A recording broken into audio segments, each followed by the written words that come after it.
Student, हम पढ़ रहे हैं द गवर्नमेंट सिविक्स का चैप्टर। तो आज हम अपने चैप्टर को कंटिन्यू करते हैं। यूनिवर्सल एडल्ट फ्रेंचाइज हम पढ़ रहे थे। तो हमने पढ़ा था कि यूनिवर्सल एडल्ट फ्रेंचाइज का मतलब है सभी एडल्ट्स जो कि 18 प्लस होंगे उनको वोट का राइट मिलना। इंडिया में यूनिवर्सल एडल्ट फ्रेंचाइज को हम सिंपल लैंग्वेज में इसी तरीके कहते हैं। But in the past only a few people voted at the time of election. लेकिन क्या आपको पता है कि पास्ट में यानी हमारे हिस्ट्री में बहुत ही कम लोगों को वोट का राइट था इलेक्शन में। There were few men who were educated and had property. वो कुछ ही मैन थे, कुछ मैन जो एजुकेटेड थे और जिनके पास प्रॉपर्टी थी, बस वही वोट दे सकते थे। Women and poor were not allowed to participate in the election. Womens और पुअर लोगों को इलेक्शन में पार्टिसिपेशन का राइट नहीं था। Later on in the 19th century, reform were introduced to give the right to vote to all the adult people. बाद में 19th सेंचुरी में लगभग सभी एडल्ट पीपल को वोट का राइट मिल गया, लेकिन फिर भी वुमेन को तब भी नहीं मिला था। The British women were however not allowed to vote. Britain इतना डेवलप कंट्री था, ब्रिटिश वुमेन को भी वोट का राइट, वोट देने का अधिकार नहीं था। They waged a long struggle to get the right to vote. उन्होंने बहुत लंबा संघर्ष किया है राइट टू वोट को गेन करने के लिए। In comparison to the origin of democracy, the women in England were given this power much later. हम ब्रिटेन को ओरिजिन ऑफ डेमोक्रेसी कंट्री कहते हैं, मतलब डेमोक्रेसी ब्रिटेन में सबसे पहले आई, लेकिन फिर भी ब्रिटेन इंग्लैंड में वुमेन को वोट का राइट बहुत बाद में मिला। They had to organise a protest movement against the discrimination policy. उन्होंने इसके अगेंस्ट बहुत सारे प्रोटेस्ट किए, बहुत सारे आंदोलन किए। डिस्क्रिमिनेशन मतलब भेदभाव की नीति के खिलाफ बहुत सारे प्रोटेस्ट किए, मतलब मूवमेंट किए, विरोध में आंदोलन चलाए। These protesters were known as suffragettes. ये जो प्रोटेस्टर थे, जो आंदोलनकारी थे, वुमेन जो थी, उनको कहा जाता था सफरग्रेट्स।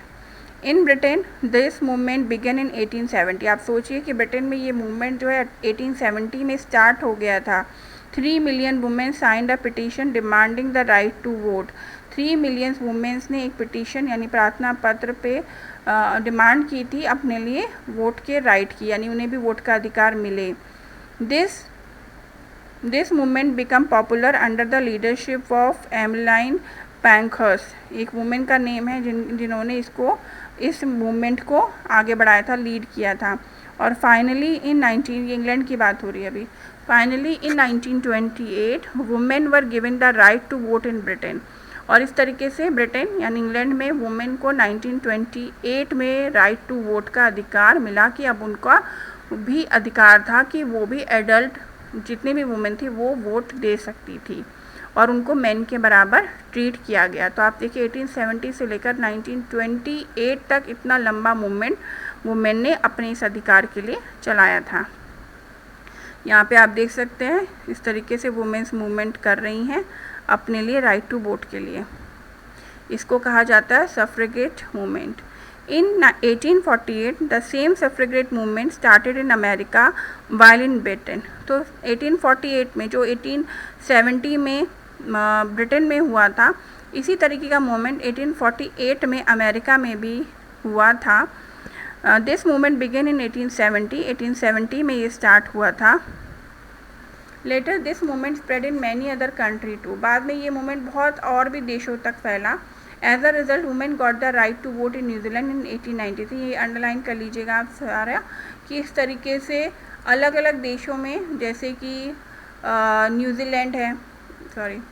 न्यूजीलैंड में 1893 में मिला, ऑस्ट्रेलिया में 1902 में मिला, यूएसए में 1920 में मिला। France gave women the right to vote in 1945 में फ्रांस ने जाके वुमेन को राइट टू वोट दिया।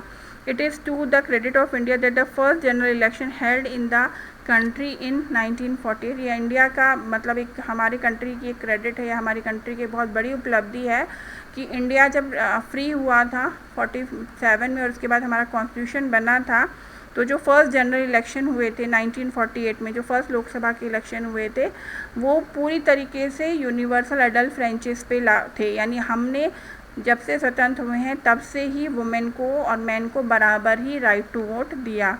Today women fight for greater representation in legislature. आज हमारे देश में वुमेन लेजिस्लेचर में रिप्रेजेंटेटर बनती हैं।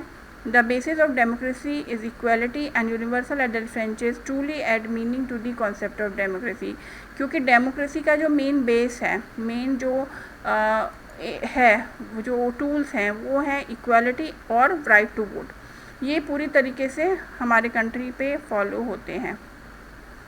कंट्रीज़ लाइक साउथ अफ्रीका, अब यहाँ पे वो एग्जाम्पल है कंट्री का जिसने बहुत संघर्ष किया है इक्वालिटी के लिए. Countries like South Africa and USA face racial discrimination और apartheid. देश साउथ अफ्रीका और यूएसए, ये दो वो कंट्री हैं जिन्होंने रेशियल डिस्क्रिमिनेशन सहा है, यानी कि रंग भेद. रेशियल होता है रंग भेद, कलर पे डिफरेंस करना ब्लैक और वाइट में, जिसे हम कहते हैं अपार्टीहेड. अपार्टीहेड का मतलब होता है हिंदी में रंग भेद की नीति. द ब्लैक पीपल, अब आप देखते हैं ना जैसे नेल्सन मंडेला है या बहुत सारे प्लेयर हैं जो बिल्कुल ब्लैक होते हैं, तो उन्होंने अपने लिए बहुत मूवमेंट चला. उनके साथ भेदभाव होता था. एक तो हम कास्टिज्म पढ़ते हैं, पर वहाँ पे क्या था, रेशियल डिस्क्रिमिनेशन था. जो ब्लैक पीपल थे कंट्री के were tortured and discriminated by the white. उनको वाइट कम्युनिटी के लोग, जो वाइट पीपल थे, वो टॉर्चर करते थे और उनके साथ भेदभाव करते थे. Apartheid in Afrikaans the language spoken in South Africa. जो अपार्टीहेड है अफ्रीकन्स थे वो, और वो साउथ अफ्रीका के थे. मीन्स अपार्टेंस और सेपरेटनेस, यानी कि वो लोग जिन्हें अलग किया जाए, जिन्हें दूर किया जाए. This is the name of the policy of racial segregation practice by the governing white minority population over the non white majority population. ये वो पॉलिसी का नेम था जो रेशियल सेग्रेगेशन मतलब रंग के आधार पर भेदभाव करती थी, और गवर्नमेंट, जो वाइट गवर्नमेंट थी, वो खुद इसे फॉलो करती थी. वाइट कम थे, वाइट मिनॉरिटी में थे साउथ अफ्रीका में, लेकिन फिर भी जो पॉपुलेशन ब्लैक की ज़्यादा थी, फिर भी वाइट उनके साथ भेदभाव करते थे. The black people were denied the right to vote. Black people को राइट टू वोट भी नहीं था. To travel and mix up with the white people, ना तो उन्हें वाइट लोगों के साथ ट्रेन में जाने का अधिकार था. हमने एक इंसिडेंट भी पढ़ा है महात्मा गांधी का कि वो इसी तरीके से साउथ अफ्रीका गए थे, तो वो वाइट तो थे नहीं, तो उनको जिस डिब्बे में वो बैठे वो वाइट लोगों का था, तो उनको उस डब्बे से उतार के बाहर स्टेशन पे उतार दिया गया था, सिर्फ इसलिए क्योंकि वो वाइट नहीं थे. तो तब से गांधी जी के मन में आ गया था कि वो इसके विरुद्ध साउथ अफ्रीका में सपोर्ट करेंगे, ये जो अपार्टीहेड है, जो रेशियल डिस्क्रिमिनेशन है, उसके मूवमेंट को. In train separate coaches were reserved for the white population. Trains में वाइट पॉपुलेशन के लिए, जो वाइट गोरे लोग होते थे, उनके लिए अलग कोच होता था. Thus the best facility were available only to the white. तो सिंपल सी बात है, अच्छी फैसिलिटी जो थी वो सिर्फ वाइट लोगों के लिए थी.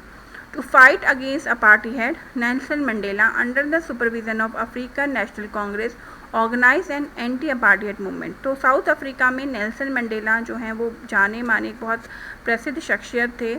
उन्होंने अपार्टीहेड के अगेंस्ट एक अफ्रीकन नेशनल कांग्रेस के साथ मिलकर अपार्टीहेड यानी रंग भेद के विरुद्ध जो है ऑर्गेनाइजेशन मूवमेंट चलाया था. After a long period Mandela become the first black president of independent south Africa. और जब साउथ अफ्रीका फ्री हुआ था तो नेल्सन मंडेला ही वो पहले पर्सन थे जो ब्लैक थे और जिनको साउथ अफ्रीका का प्रेसिडेंट बनाया गया. The movement against apartheid brought in the true spirit of democracy. तो जो मूवमेंट था अपार्टीहेड के अगेंस्ट, वो वास्तव में एक ट्रू स्पिरिट ऑफ डेमोक्रेसी था, क्योंकि डेमोक्रेसी का मतलब ही प्रजातंत्र है, इक्वलिटी है. तो ये एक बड़ा मूवमेंट था जो डेमोक्रेसी को, इसकी स्पिरिट को प्रोवाइड करता है, जिसमें हमें डेमोक्रेसी दिखाई देती है. The General Assembly and the Security Council declared the apartheid policy as inhuman and against the Charter of the UN. अब क्या था, जब इस तरीके से नेल्सन मंडेला बन गए, उसके बाद जो जनरल असेंबली थी सिक्योरिटी काउंसिल की, उसने भी अपार्टीहेड पॉलिसी को पूरे वर्ल्ड के लिए इनह्यूमन डिक्लेयर कर दिया और यूएन के चार्टर के अगेंस्ट उसको माना. Apartheid was termed by the UN as a crime against humanity and the dignity of mankind. Apartheid को यूएन ने एक क्राइम माना, ह्यूमैनिटी यानी मानवता के अगेंस्ट और मैनकाइंड की डिग्निटी के अगेंस्ट. ठीक है, तो ये जो द गवर्नमेंट चैप्टर है ये आपका पूरा होता है. केस स्टडी आपका वर्क है आज का, आप इसे पढ़ेंगे और इम्पॉर्टेंट पॉइंट्स को अंडरलाइन करेंगे.